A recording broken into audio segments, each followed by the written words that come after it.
Hello student, कैसे हैं आप सब। आई होप आप सब अच्छे होंगे एंड मैं भी अच्छा हूँ। अगर आपने हमारे रेगुलर वीडियो देखे होंगे तो आप सभी को पता होगा कि फ़िलहाल में कुछ दिन पहले हमने बी फार्मा थर्ड ईयर के 6 सेमेस्टर के इम्पॉर्टेंट क्वेश्चन की सीरीज़ को डिस्कस किया हुआ था आप लोगों से, ठीक है, जिसमें कि हमने सारे ही सब्जेक्ट के इम्पॉर्टेंट क्वेश्चन डिस्कस किए थे। और ये जो इम्पोर्टेंट क्वेश्चन थे बेसिकली पीसीआई के सिलेबस को एनालाइज करके ही बनाए गए थे। तो उन सारी ही यूनिवर्सिटी के लिए इम्पोर्टेंट क्वेश्चंस हैं जो कि पीसीआई के सिलेबस को फॉलो करती हैं, ठीक है। अब मैं आपको बता दूं कि ये जो इम्पोर्टेंट क्वेश्चन थे अभी हम लोगों ने इसके फ़िलहाल में सॉल्यूशन भी स्टार्ट कर दिए हैं। तो सबसे पहले हम लोग फार्मास्यूटिकल बायोटेक्नोलॉजी के इम्पॉर्टेंट क्वेश्चन की सीरीज़ को डिस्कस कर रहे हैं सॉल्यूशन के साथ, ठीक है। इसमें हम लोग लॉन्ग क्वेश्चन को सबसे पहले देख रहे हैं। इसमें हमने अपनी यूनिट फर्स्ट स्टार्ट करी थी और इसमें हमने 3 से 4 क्वेश्चंस को ऑलरेडी डिस्कस किया हुआ है। अगर आपने वीडियो नहीं देखे हैं तो डिस्क्रिप्शन बॉक्स में मैं लिंक दे दूंगा, आप वहां से जाके देख सकते हैं।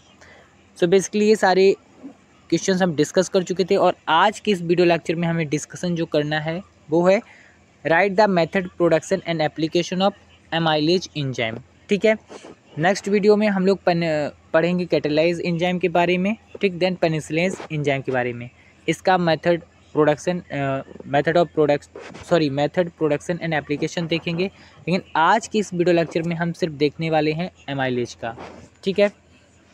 बेसिकली हमने आज के एक वीडियो लेक्चर में यानी कि मॉर्निंग में एक वीडियो जो आया होगा, कल आया होगा, ठीक है, क्योंकि ये एक दिन बाद पब्लिक किया जाएगा। बेसिकली आज हमने सुबह एक वीडियो पब्लिक किया, उसी की शाम को हम ये वीडियो शूट कर रहे हैं, ठीक है। इसलिए गलती से मैंने बोल दिया, लेकिन ये कल आपको वीडियो लेक्चर मिलेगा, ठीक है, मॉर्निंग में। क्या है कि मैंने उसमें डिस्कशन किया हुआ है कि एंजाइम क्या होता है, ठीक है, उसका मेथड, प्रोडक्शन, एप्लीकेशन सारा डिस्कस किया हुआ है। देन ये जो आपके एंजाइम की ये एक तरीके से क्या है, टाइप या पार्ट बोल सकते हो, है ना। तो ये हम लोग बेसिकली डिस्कस करेंगे। तो वो इम्पॉर्टेंट क्वेश्चन में मैंने नहीं दिया है, लेकिन हाँ ऐसा है कि एक अपने कॉन्सेप्चुअल पॉइंट ऑफ व्यू से उसको आप जाके देख सकते हैं, ठीक है। तो आज हम लोग ये डिस्कस करने वाले हैं एमाइलेज के बारे में। चलिए डिस्कस करते हैं। सबसे पहले जानते हैं कि एमाइलेज एंजाइम बेसिकली होता क्या है। Amylase enzyme are important hydrolysis enzyme, these enzyme cleavage internal glycosidic linkage, okay. Means जो एमाइलेज एंजाइम होता है बेसिकली काफ़ी इंपॉर्टेंट हाइड्रोलिसिस एंजाइम होता है, ठीक है। ये क्या करता है, इंटरनली क्लीवेज करता है, ओके। कहाँ पे करता है, ग्लाइकोसिडिक लिंकेज, यानी ग्लाइकोसिडिक लिंकेज भी ये इंटरनली क्लीवेज करता है, यानी उसको तोड़ता है, ठीक है। अब ये ग्लाइकोलिडिक लिंकेज क्या होता है, बेसिकली ये जहाँ से दो ग्लूकोज की मॉलिटी एक तरीके से जुड़ी होती है जिस बॉन्ड से, उस लिंकेज को कहते हैं हम लोग ग्लाइकोसिडिक लिंकेज, ठीक है। तो उसी का क्लीवेज कर रहा है, इंटरनली क्लीवेज कर रहा है, ठीक है। Then in starch molecular to hydrolyze them, ये क्या कर रहा है, स्टार्च मॉलिक्यूल्स के यहाँ पे इसको हाइड्रोलाइज कर रहा है एंड यील्ड डेक्सटीन एंड ओलिगोसैक्राइड, और इसका जो एक तरीके से यील्ड आ रही है वो आपकी डेस्टिन और ओलिगोसैक्राइड आ रही है, ठीक है। सैक्राइड बेसिकली आपकी ग्लूकोज ये एक तरीके से आपकी मॉइटी होती है ग्लूकोज की, ठीक है। एंड अगर इसकी बात करते हैं कि ये कहाँ लोकेटेड होता है, located in saliva and pancreas, means ये स्लाइवा और पेनक्रियाज में पाया जाता है, ठीक है, ये उसका लोकेशन है। अब बात कर लेते हैं टाइप्स ऑफ एमाइलेज, यानी जो एंजाइम एमाइलेज है ये कितने टाइप्स का है। तो बेसिकली 3 टाइप्स का होता है, ओके, 3 टाइप्स का होता है, that is alpha, okay, beta and gamma amylase. ये बेसिकली 3 टाइप्स का होता है, अल्फ़ा, बीटा एंड गामा। सबसे पहले हम डिस्कस करते हैं अल्फ़ा एमाइलेज को। This enzyme the catalyst of the hydrolysis of alpha 1,4 glycosidic linkage, means ये क्या कर रहा है कि ये जो एंजाइम है वो कैटालिस्ट है, ठीक है, वो हाइड्रोलाइज कर रहा है किस लिंकेज पे, ठीक है। तो ये बेसिकली क्या कर रहा है, अल्फ़ा 1,4 ग्लाइकोसिडिक लिंकेज पे क्या कर रहा है, हाइड्रोलाइज कर रहा है इन स्टार्च, यानी स्टार्च में, और ये प्रोड्यूस कर रहा है आपका ग्लूकोज और माल्टोज, यानी कि स्टार्च में ये जो एक पोजीशन है अल्फ़ा 1,4 ग्लाइकोसिडिक लिंकेज ये है, यहाँ पे हाइड्रोलाइज कर रहा है और ये आपका ग्लूकोज और माल्टोज का एक तरीके से फॉर्मेशन कर रहा है, ठीक, यानी प्रोड्यूस कर रहा है, okay.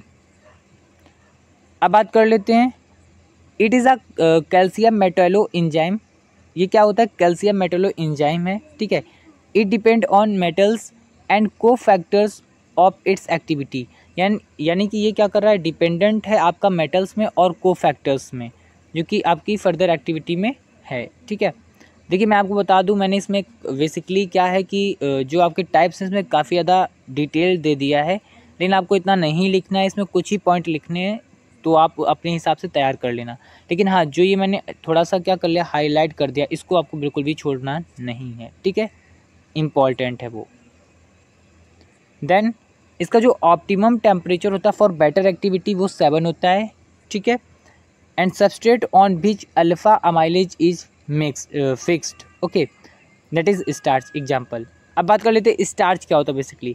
So it is a polysaccharide. So ये एक तरीके से पॉलीसेक्राइड है, ठीक है, कंपोज्ड ऑफ 2 टाइप्स। ये 2 तरीके से कंपोज्ड होता है of polymers, okay, that is amylase and amylopectin, okay.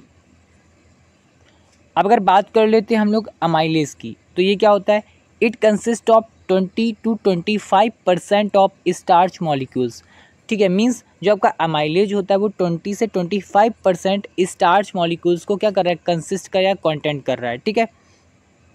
And it is a linear chain. ये एक बेसिकली लीनियर चेन होती है, यानी कि एक तरीके से सीधी चेन होती है, ठीक है। Which repeatedly glucose unit linked with alpha 1,4 glycosidic linkage, okay. Next अगर हम लोग बात कर लेते हैं अमाइलोपैक्टिन की, सो ये क्या होता है? It consist of 75 to 80% starch molecules. Means देखिए ये क्या था आपका अमाइलेज, ये क्या कर रहा था? ये बेसिकली आपके स्टार्च मॉलिक्यूल्स के 20 to 25% कंसिस्ट कर रहा था, बोल सकते हैं कंटेंट कर रहा था। लेकिन यहीं पे अगर हम लोग बात करते हैं अमाइलोपैक्टिन की, सो यहाँ पे 75 to 80% स्टार्च मॉलिक्यूल को ये कंटेंट कर रहा है या कंसिस्ट कर रहा है, ठीक है। And it is characterised by branched chain of glucose unit, okay. So ये क्या है? करेक्टराइज्ड है branch chain of glucose unit से, ठीक है। Then branching occur every 50 to 45 glucose, okay, units where alpha 1,6 glycosidic linkage are present, okay. Then हम लोग बात कर लेते हैं अपने सेकेंड टाइप की, दैट इज़ बीटा एमाइलेज की, ठीक है। So it is an exo hydrolase enzyme. ये आपका एक्सो हाइड्रोलेज एंजाइम होता है, ठीक है। And it acts from one non reducing end of polysaccharide chain. ये क्या होता है? जो आपकी पॉलीसेक्राइड चेन होता है, ठीक है, उसके एंड में एक तरीके से नॉन रिड्यूसिंग होता है, ठीक है, एक्ट करता है इस तरीके से। एंड नेक्स्ट पॉइंट की अगर बात करते हैं तो it act hydrolysis of alpha 1,4 glyco linkage to yield maltase unit, ठीक है। Next primary source of beta amylase are seed of higher plant and sweet potato, okay. This means ये sweet potato और आपके हायर प्लांट की seed से basically क्या होता है? ऑप्टेंट होता है या वहाँ से मिलता है, उसका क्या है? एक तरीके से लोकेशन है। एंड नेक्स्ट पॉइंट, ये ऑप्टिमम जो इसकी एक्टिविटी होती है, यानी जो बेटर एक्टिविटी होती है वो 4 to 5 pH पे होती है, ओके। देन जो आपका बीटा अमाइलेज होता है, ये basically can be used for structurally study of starch and glycogen molecules produce by various method, okay. Then next, since ये देखिए ये सारी चीज़ें आप पढ़ लीजिए, क्योंकि ये सारी चीज़ें इंपॉर्टेंट नहीं है तो इसको मैं छोड़ रहा हूँ क्योंकि वीडियो फिर लेंदी हो जाएगा। देन हम लोग बात कर लेते हैं गामा एमाइलेज की। सो इसमें क्या होता है? It cleavage alpha 1,6 glycosidic linkage. ये बेसिकली क्या कर रहा है? वो 1,4 अल्फा 1,4 ग्लाइकोलिडिक पे काम कर रहे थे, ग्लाइकोसिडिक लिंकेज पे ये अल्फा 1,6 पे कर रहा है, ठीक है। कौन सा? आपका गामा एमाइलेज, ठीक है। और इसमें क्या हो रहा है? इन एडिशन टू क्लीविंग, ठीक है, the last 1,4 glycosidic linkage at non reducing end, okay, end of amylase and amylopectin, unlike the other form of the amylase yielding glucose, okay. Then the next point, इसका जो optimum यानी कि better activity होती है वो acidic condition में होती है, जो कि 3 में होती है, ठीक है, pH 3 में। अब अगर इसके सोर्स की बात करते हैं तो इसके बेसिकली सोर्स आपका प्लांट हो सकता है, एनिमल्स हो सकता है, या कोई माइक्रो ऑर्गेनिज्म हो सकता है। अब अगर बात कर लेते हैं प्लांट सोर्स में क्या क्या हो सकता है, तो प्लांट सोर्स में बेसिकली आपका बार्ले एंड राइस प्लांट हो सकता है। तो ये इसे तो आप जानते होंगे, जिसे हम लोग जौ बोलते हैं, ठीक है, जिससे ओट्स बनता है, ठीक है। तो ये है, और राइस प्लांट तो सभी जानते होंगे, ठीक है।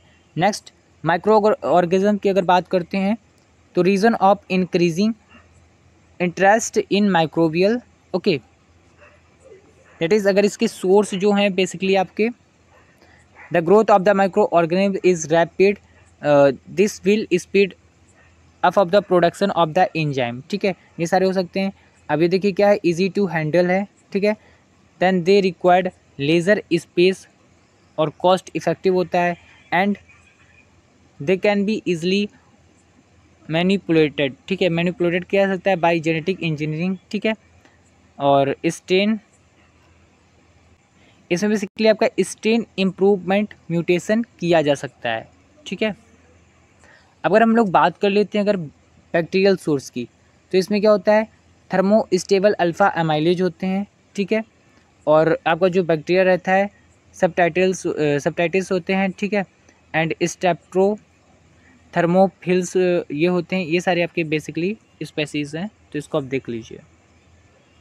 अगर इसके टेम्परेचर की बात करते हैं तो ये आपका 45 to 55 डिग्री सेल्सियस पे होता है। इसका pH 6 to 7 होता है, ओके। एंड इसका जो एक तरीके से इंक्यूबेशन पीरियड होता है वो आपका 48 to 72 हावर्स होता है, ठीक है। अगर बात कर लेते हैं फंगल सोर्स की, तो फंगल सोर्स में आपका एस्परजीलस नाइजर, ठीक है, ये होता है, और एस्परजीलस ओरिजोन, ठीक है। ये दो स्पेसिस हैं, काफ़ी ये इंपॉर्टेंट है, इसको आप बिल्कुल मत भूलना। इसमें जो टेम्परेचर रहता है रिक्वायरमेंट होता है 30 to 90 डिग्री सेल्सियस होता है, pH 5 to 6 होता है, एंड इंक्यूबेशन टाइम जो आपका होता है वो 9 to 6 होता है, ठीक है, 6 to 9 हावर्स, ठीक है।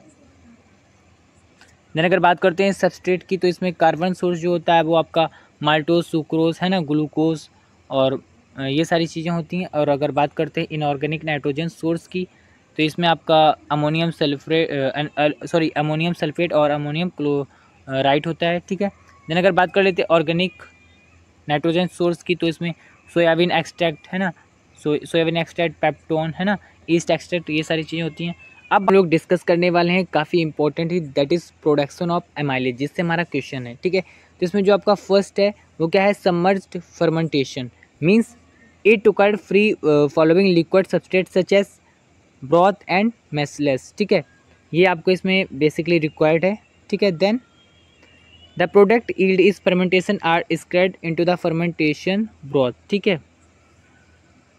Then this method is required for the micro organism that required high moisture for growth, यानी जो हाई मॉइस्चर ग्रोथ में एक तरीके से रिक्वायर्ड जिनको है, ठीक है, तो उन माइक्रोब्स के लिए बेसिकली यूज होता है, ओके। इसका आप नेक्स्ट स्टेप यानी फर्स्ट स्टेप है जो formulation of micro organism, means आपको फॉर्मुलेशन करना है माइक्रो ऑर्गेनिज्म को। तो ये बेसिकली हमने अपने नेक्स्ट वीडियो मतलब पहले इसके पहले जो वीडियो आया था उसमें पढ़ाया, आप वहाँ से जाके देख सकते हैं या फिर गूगल करके भी यहाँ पे लिख सकते हैं, ठीक है। बेसिकली आपको यहाँ पे माइक्रो ऑर्गेनिज्म को ग्रो कराना है, ठीक है। कैसे ग्रो कराते हैं तो इसके पहले वाले वीडियो में है, आप जाके वहाँ से देख सकते हैं। नेक्स्ट इसका जो पॉइंट रहेगा that is formulation of medium, means आपको मीडियम बनाना है, कल्चर मीडियम, ठीक है, जिसमें कि आप बैक्टीरिया या माइक्रो ऑर्गेनिज्म को ग्रो कराएंगे, ठीक है। सो ये बेसिकली इसका इंग्रेडिएंट है। इसमें सबसे पहले आप कॉर्न स्टार्च लेंगे जो कि 24 ग्राम लेंगे, KCl आपको 0.2 ग्राम लेना है, ठीक, Na2HPO4 जो लेना है 4.7 ग्राम लेना है। देन CaCO3 CaCl2, है ना, आपको 1 ग्राम लेना है। देन MgCl2.7H2O जो लेना है 0.2 ग्राम लेना है, ठीक है। देन अगर बात करते हैं प्रोडक्शन की, तो प्रोडक्शन में आपका एस्परजीनस नाइजर, है ना, और ऑर्जी आपको ये लेना है, और ये मीडियम आपको स्टलाइज करना है। देन इंक्यूबेट करना है, जो आपका मीडियम है उसको इंक्यूबेट करना है। pH होना चाहिए 5.7 और टेम्परेचर आपका होना 25 to 30 डिग्री सेल्सियस, इतना होना चाहिए, एंड टाइमिंग जो आपकी बेसिकली रहेगी वो रहेगी ये, यानी 3 to 5 डेज़।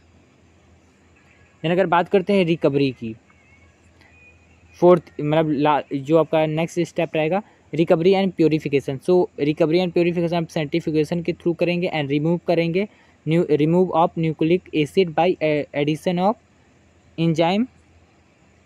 यहाँ पे जो आपका पीपीटी है वो दैट इज़ प्रेसिपिटेशन, है ना, by addition of ammonium sulphate, यानी अमोनियम सल्फेट जब आप ऐड करेंगे तो आपका प्रेसिपिटेशन जो आएगा, ठीक है, एंजाइम प्रेसिपिटेशन आएगा। देन प्रेसिपिटेशन कलेक्टेड, आपको प्रेसिपिटेशन को कलेक्ट करना है और उसको क्रिस्टलाइजेशन एट 4 डिग्री सेल्सियस पे करना है, यानी क्रिस्टलाइज करना है, ठीक है, फ्रीजिंग कर देना है एक तरीके से। ये देखिए लिखा भी है हाइड्रोफिलाइजेशन, है ना, फ्रीज ड्राइंग, लाइपोलाइजेशन, फ्रीजिंग ड्राइंग, यानी कि लाइपोलाइजेशन आपको करना है by through the freezing drawing. Okay, अब बात कर लेते हैं इसके एप्लीकेशन की। तो एप्लीकेशन क्या है, ये बेसिकली आपका फूड इंडस्ट्री में यूज हो रहा है as a sweetener, okay, and आपका बेकिंग इंडस्ट्री में यूज हो रहा है, डिटर्जेंट इंडस्ट्री में यूज हो रहा है, पेपर इंडस्ट्री में और टेक्सटाइल इंडस्ट्री में। पेपर इंडस्ट्री में किस लिए यूज हो रहा है, रब fine papers by use amylase, ठीक है, और टेक्सटाइल में यूज हो रहा है आपका treat fine fabric diameter. Okay, so आज का वीडियो यहाँ तक ही था, ठीक है। सो अगर आपको वीडियो पसंद आए तो प्लीज़ चैनल को सब्सक्राइब करिए, वीडियो को लाइक करिए, ऐसे वीडियो देखने तक हमारे चैनल तक बनी रहिए। और अगर आपको नोट्स की रिक्वायरमेंट है तो हमारे टेलीग्राम को जाके ज्वाइन करिए, मैंने डिस्क्रिप्शन बॉक्स में उसकी लिंक दी है, मैंने वहाँ पे आपको नोट्स अपडेट कर दिए हैं, वहाँ से जाके आप विजिट कर सकते हैं, देख सकते हैं, ठीक है, और डाउनलोड भी कर सकते हैं इन PDF फॉर्म। ओके, एंड कल के वीडियो लेक्चर में हम लोग पढ़ेंगे कैटलेस एंजाइम के बारे में, ठीक है। तो तब तक के लिए बाय बाय, मिलते हैं नेक्स्ट वीडियो में। Thanks for watching this video.